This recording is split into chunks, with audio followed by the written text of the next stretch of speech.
ஓ முருகா போற்றி. ஓம் சரவண பவ. என் அன்பு குழந்தையே, உன்னை தேடி யதார்த்தமாக ஒருவர் வருகிறார் என்றால் அவர் எதற்காக வருகிறார் தெரியுமா?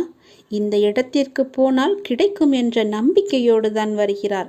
உன்னால் கொடுக்க முடியும் என்ற நம்பிக்கையோடு தான் வருகிறார். அவருக்கு இருக்கும் நம்பிக்கை உனக்கு இல்லையா? உன்னால் கொடுக்க முடியவில்லையா? எல்லாம் முடியும். நீ ஒரே ஒரு முறை கொடுத்துப்பார். உன்னால் இல்லை என்று சொல்ல முடியாத அளவுக்கு எல்லாமே உன்னை தேடி தானாக வரும். அகண்ட பிரார்த்தனையை நீங்கள் மேற்கொண்டு பாருங்கள். சக மனித உயிர்களின் துன்பத் துயரங்களை காணும்போது இறைவனிடம் அவர்கள் நலம் வாழ மன்றாடி பிரார்த்தனை செய்யுங்கள். இது உங்களின் துயரத்தை நீங்கள் இறையிடம் கூறாமலேயே போக்கக்கூடிய நல்வழியை அமைத்து தரும். நம்மிடம் உள்ளதை நம்மால் முடிந்ததை செய்வது, மற்றவர்கள் நன்றாக இருக்க வேண்டும் என்ற எண்ணம் படைத்தவன் மட்டுமே புண்ணியத்தை செய்ய வேண்டும் என்று நினைப்பான். அப்படிப்பட்ட நல்ல மனம் ஒன்றே போதும் புண்ணியம் செய்வதற்கு. ஆம், புண்ணியம் செய்ய மனம் வேண்டுமே தவிர பணம் தேவையில்லை. உங்கள் மனம் நல்லதையே நினைக்கட்டும், அதுவும் மற்றவர்களுக்காக இருக்கட்டும். இதுதான் புண்ணியம்.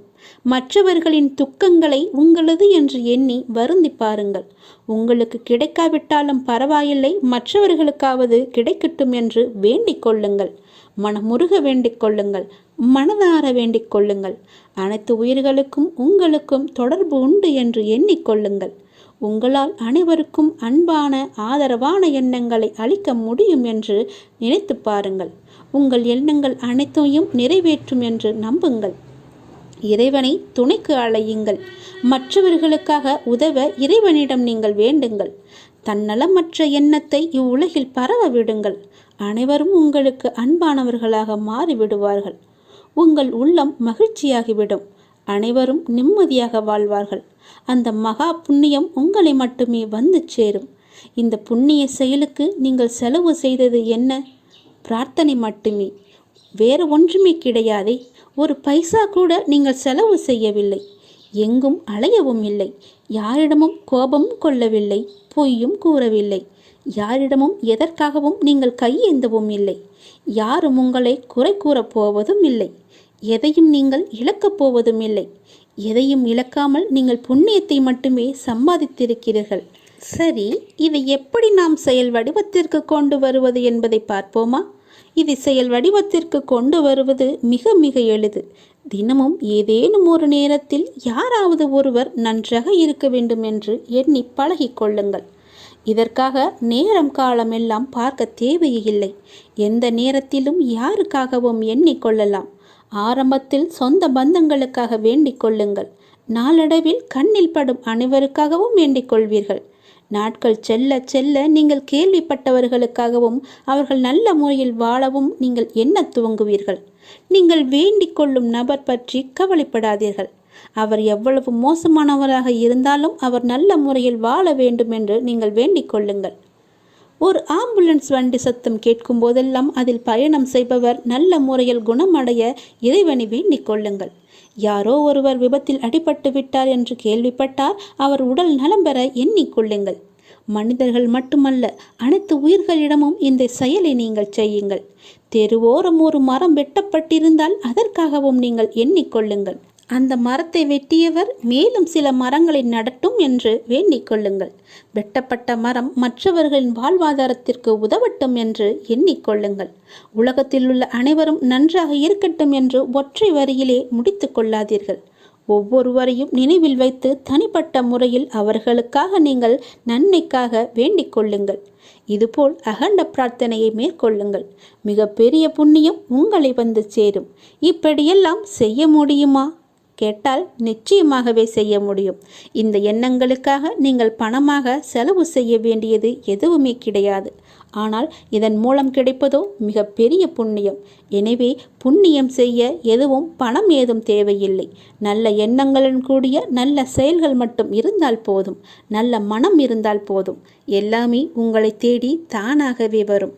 அந்த இறைவனை உனக்குள்ளே குடியேறி விடுவார். பிறகு என்ன? நீதான் கடவுள். நாம் கடவுளிடம் எது வேண்டுமானாலும் அவர் அமைதியாக இருப்பதற்கு காரணம் இருக்கும். நீங்கள் கடவுளிடம் பேசுவதை மட்டும் நிறுத்தி விடாதீர்கள். இறைவனிடம் நீங்கள் பேசுங்கள். இறைவனிடம் பேசும் வார்த்தைகள் மிகவுமே வலிமையானவை. இறைவனிடம் திரும்ப திரும்ப ஒரு விஷயத்தையே சொல்லும்போது அது கண்டிப்பாக நிறைவேறியே தீரும். இறைவனிடம் நீங்கள் கேட்கும் ஒவ்வொன்றையும் அவர்கள் கவனித்து கொண்டு தான் இருக்கிறார். உங்கள் பிரார்த்தனைகள் கண்டிப்பாக ஒரு நாள் நிறைவேற்றப்படும். அவருடன் பேசுவதை மட்டும் நிறுத்திவிடாதீர்கள். ஒரு விஷயம் நமக்கு நடக்க வேண்டும் என்றால் இறைவனிடம் முறையிட்டு கொண்டே இருங்கள். இது நடந்தே ஆக வேண்டும், இதை சரி செய்யுங்கள் அப்பா என்று சொல்லிக் கொண்டே இருங்கள். நிச்சயமாகவே அவர் உங்கள் பிரார்த்தனையை நிறைவேற்றி தருவார். நம்பிக்கையோடு இருங்கள். அவர் தருவார் என்ற நம்பிக்கையோடு இருங்கள். நம்பிக்கை இருந்தால் அந்த வானமும் நமக்கு வசப்படும். இந்த பிரபஞ்சத்தையே ஆளும் மிகப்பெரிய சக்தி உங்களது தேவைகளையும் கண்டிப்பாக நிறைவேற்றும். இறைவனால் நிறைவேற்ற முடியாத அளவிற்கு பெரிய பிரார்த்தனைகள் எதுவுமே கிடையாது. அவர்தான் அந்த பிரச்சனையை உருவாக்கியவருக்கு பிரச்சனையை தீர்க்க தெரியாதா? உங்களுக்கு தேவையானதை கண்டிப்பாக அவர் வழங்கி கொண்டே இருப்பார். அதை யாராலும் தடுக்க முடியாது. இதுவரை இறைவன் கொடுத்ததற்கு இனி கொடுக்க போவதற்கும் என அனைத்துக்குமே நீங்கள் நன்றி சொல்ல வேண்டும். நன்றி சொல்ல மறவாதீர்கள். உங்களை கைப்பிடித்து வழி நடத்தி கொண்டிருக்கும் சக்தியை முழுமையாக நம்புங்கள். நீங்கள் யார் மீது ஒருவர் மீது நம்பிக்கை வைத்திருக்கிறீர்களோ அது முழுமையான தூய மனதுடன் கூடிய நம்பிக்கையாக இருக்க வேண்டும். எது செய்தாலும் அசைக்க முடியாத நம்பிக்கையாக இருக்க வேண்டும். அப்போதுதான் அவருடைய முழுமையான லீலைகள் நமக்கு தெரிய வரும். என்றுமே அது உங்களை கைவிடாது. உங்களுக்கு வேண்டியது அனைத்தும் வாரி வழங்கும். உங்களுக்கு வேண்டிய அனைத்தையும் பெற்று நீங்களும் உங்களை சார்ந்த அனைவரும் மகிழ்ச்சியோடு வாழ்வீர்கள். அதற்கு அவரே துணையாகவும் இருப்பார். நீங்கள் செய்ய வேண்டியது எல்லாம் அவரிடம் நீங்கள் தினமும் பேசிக்கொண்டே இருப்பது மட்டும்தான். என்ன அப்பா, எப்படி இருக்கிறீர்கள் என்று ஆரம்பித்து எல்லாவற்றையுமே பேசுங்கள். எல்லாவற்றிற்கும் அவர் நிச்சயம் பதில் தருவார். ஆனால் அந்த பதிலுக்கு நீங்கள் கொஞ்சம் காலம் காத்திருக்க வேண்டும். உடனடியாக நடக்க வேண்டும் என்றால் அது நடக்காது. சிறிது காலம் பொறுமையாகத்தான் இருக்க வேண்டும். இப்போது நீங்கள் செய்ய வேண்டிய மிக முக்கியமான காரியம் என்னவென்றால், உங்களுக்கான காரியங்கள் நிறைவேறப் போகும் இந்த நாட்களில் மிக பொறுமையாக இருப்பதுதான். நீங்கள் பொறுமையுடனும் நம்பிக்கையோடும் இருப்பதுதான் அவருக்கு நீங்கள் செய்யும் வழிபாடு, தொண்டு என்று கூட வைத்துக் கொள்ளலாம். அவர் உங்களிடம் வேறு எதுவுமே கேட்கவில்லை. நான் உங்களுக்கு செய்து தருகிறேன், அதற்கு பதிலாக நீங்கள் என் மீது நம்பிக்கையும் பொறுமையாக இருங்கள் என்று சொல்கிறார். நான் உன் அருகாமையிலேயே எப்பொழுதும் இருக்கின்றேன். உன்னை பார்த்து கொண்டு தான் இருக்கிறேன். உனக்கு என்ன நடக்கிறது? உன்னுடைய பிரச்சனை என்ன? நீ மகிழ்ச்சியாக இருக்கிறாயா இல்லை துன்பக்கடலில் சிக்கி கொண்டு இருக்கிறாயா என்று எல்லாமேவற்றையுமே நான் பார்த்து கொண்டு தான் இருக்கிறேன். நீ எதை பற்றியுமே கவலைப்படாதே. நான் உன்னுடனேயே இருக்கிறேன். தாளிடப்பட்ட கதவுகள் என்னை தடுத்து விட முடியாது. நீர் எங்கு இருந்தாலும் என் நினைவில் வைத்துக்கொள். என் நாமத்தை உச்சரி. உமக்கானதை நீ நிச்சயம் கிடைக்கப் பெறுவாய். இது எனது சத்திய வாக்கு. என் வார்த்தைகள் மீது நம்பிக்கை வைத்து நீ செயல்பட்டு கொண்டு இருக்கிறாய் அல்லவா? பிறகு எதற்காக நீ கவலைப்படுகிறாய்? என்றும் என்றென்றும் உங்களோடு நான் இருந்து கொண்டே இருப்பேன். இப்பொழுது இந்த நொடி நான் உன்னுடன் தான் இருக்கிறேன். நீ எங்கு வேண்டுமானாலும் பார். என் ரூபத்தை நீ காணலாம். உனக்கு நல்லது நடந்து கொண்டே இருக்கப் போகிறது. எனது அருளும் ஆசையில் யாரும் ஒன்றுதான். எனது பக்தர்களை பிரித்து பார்க்காதவன் நான். நம்பிக்கை பொறுமையுடன் அமைதி காத்து கொண்டிரு. என் பக்தனுக்கு எல்லாமே சாத்தியமாகும். நல்லதே நடக்கும். எனது அன்பு குழந்தையே, நீங்கள் கடந்து வரும் பயணத்தில் கடைசி நிமிடத்திலும் பொறுமையையும் புத்திசாலித்தனமும் தைரியமும் இருந்தால் எப்படிப்பட்ட துன்பத்தையும் எளிதாக நீங்கள் கடந்து விடலாம். காலச்சக்கரமானது சுழன்று கொண்டே இருக்கிறது. ஒவ்வொரு திருப்பத்திலும் வாழ்க்கையின் போக்கை மாற்றுகிறது. பருவங்கள் குளிர்காலத்துடன் முடிவடையாது. வசந்தம் துளிர்விடும் சிறப்புடன் திரும்புகிறது.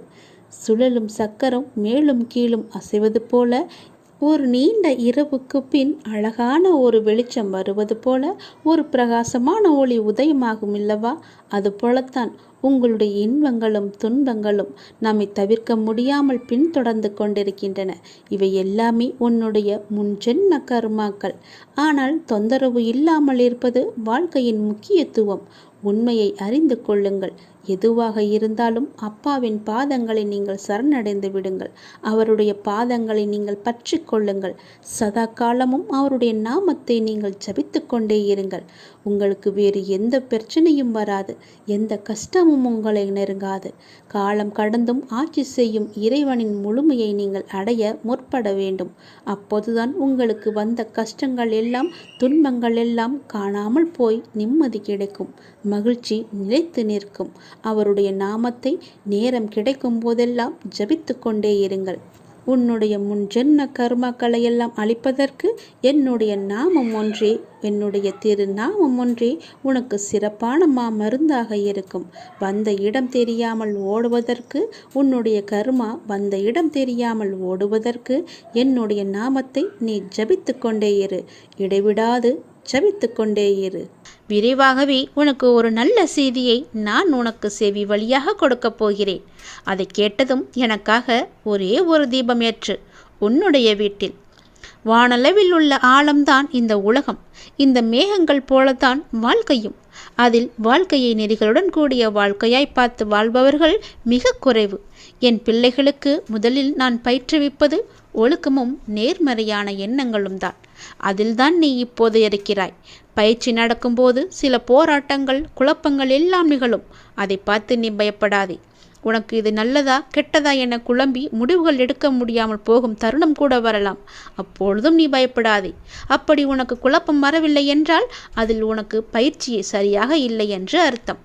பயிற்சியில் தோல்விகள், வெற்றிகள் என இரு முனைகள் இருக்கின்றன. அதில் நீ வெற்றிக்காக போராடு.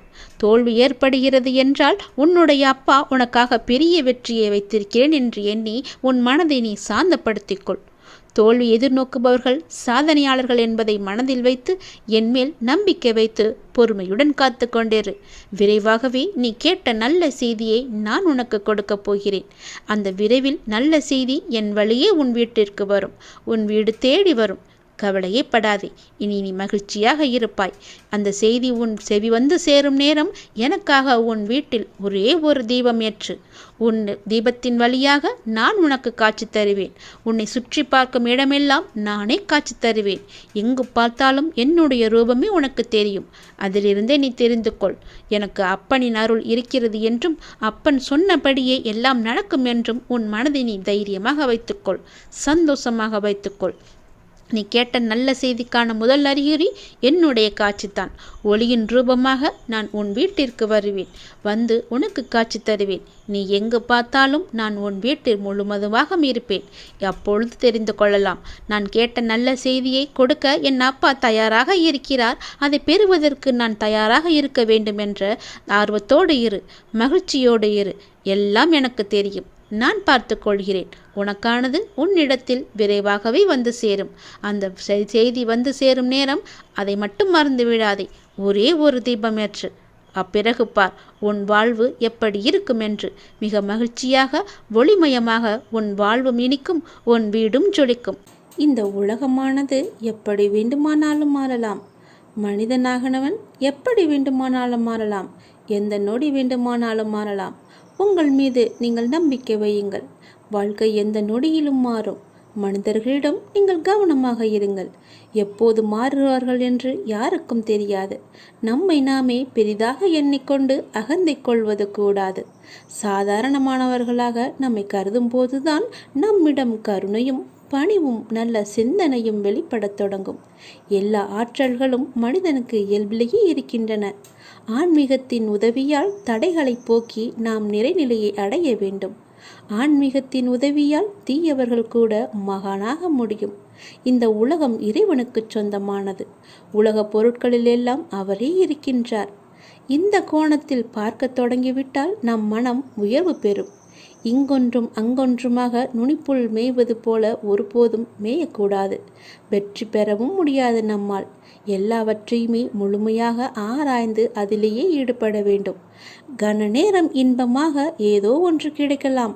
ஆனால் அத்துடன் எல்லாம் முடிந்துவிடும். நம்முடைய இன்பமானது தொடர்ந்து நிலைத்து இருக்கும்படி செய்ய வேண்டும்.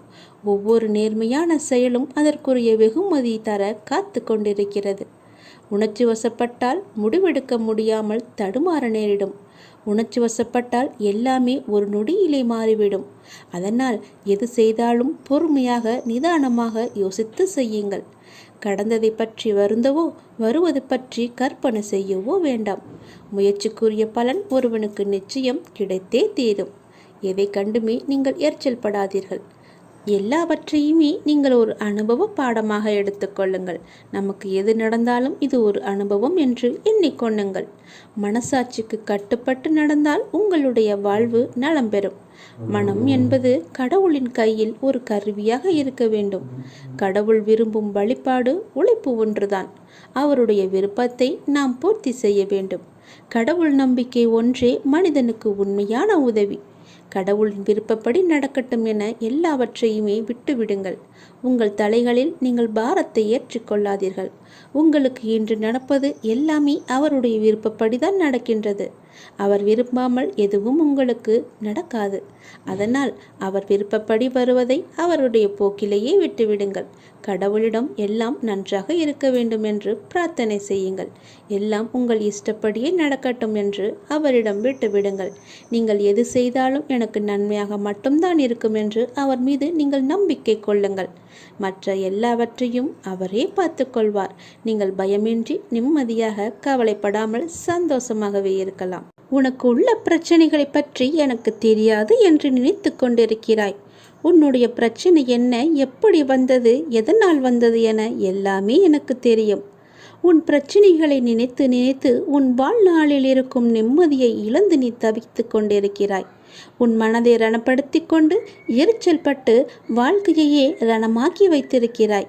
அதை எப்படி சரி செய்வது என்று தெரியாமல் இருண்ட காட்டில் நுழைந்தது போல திக்கிட்டு இருக்கிறாய். இதனால் வாழும் வாழ்க்கையே உனக்கு நரகமாக தோன்றுகிறது. ஒரு விஷயம் உனக்கு பிடிக்கவில்லை என்றால் அதை நீ விட்டுவிடு. விரும்பாமல் ஏற்றுக்கொள்வது சரியல்ல. உனக்கு நீயே செய்யும் தீமை. உனக்கு நீயே வேஷம் போடுகிறாய் என்ற அர்த்தம். உனக்கு அது நிம்மதி தராது. மற்றவர்களுக்கும் நிம்மதி இல்லாத சூழலை உருவாக்கும். அதை விட்டு நகன்று விடுவதுதான் சிறந்தது உனக்கு. அமைதியாய் போவதில் தவறு இல்லை. ஆனால் அந்த அமைதியை ஏற்க முடியாமல் சில பேர் இருப்பார்கள். காரணம், உன்னிடம் பேசி பழகிவிட்டார்கள். அவர்களுக்கு அது ஏற்றுக்கொள்ளக்கூடியதாக இருக்காது. அவர்கள் செய்யும் சில விஷயங்கள் வருத்தத்தை ஏற்படுத்தியது என்றால் மனம் வருந்தாமல் அமைதியாக நீ விலகிவிடு. அவர்களுக்கு நீ விட்டு சென்றதாக தோன்றும். உண்மையான காரணத்தை அவர்களுக்கு நீ உணர்த்த வேண்டுமென்று அழையாதே. உன்னை புரிந்தவர்களாக இருந்தால் அது அவர்களுக்கு தெரியும். அவர்கள் செய்த தவறு என்ன, எதற்காக நீ அமைதியாக இருக்கிறாய் என்று. இதையெல்லாம் ஒரு விஷயமாக எடுத்துக்கொண்டு நீ கலங்காதே. அதை மற்றவர்களிடம் கோபமாய் வெளிப்படுத்துகிறாய். அப்படி அவர்கள் என்ன செய்தார்கள்? கோபத்தையும் எரிச்சலையும் விடு. உன்னை காயப்படுத்தினது நியாயமில்லைதான். அதற்காக அந்த கோபத்தை மற்றவர்களிடம் காண்பிப்பது மிகவும் தவறு. நிம்மதியுடனும் சந்தோஷத்துடனும் வாழ அதற்கான எல்லா முயற்சியிலும் உன்னை நான் ஈடுபடுத்தி செய்ய வைப்பேன். நானே துணை நின்று உன்னை காப்பேன். நீங்கள் வாழ பிறந்திருக்கிறீர்கள். வாழ்வை அனுபவித்து வாழ வேண்டும். அதற்கு தடையாக உள்ள கஷ்டங்களையும் பிரச்சனைகளையும் வேறு விதமான சூழல்களையும் நீக்கி எல்லாவற்றிலும் சம்பூரணமாக வாழ வேண்டும் என்பதே இந்த அப்பாவின் விருப்பம். அப்பாவின் விருப்பம் உங்கள் வாழ்க்கையில் நடைமுறைக்கு வர வேண்டும் என்றால் அப்பா உங்கள் மனதில் இருக்க வேண்டும். அப்பா என் மனதில் இருப்பதை எப்படி அறிந்து கொள்வது என நீ கேட்கலாம்.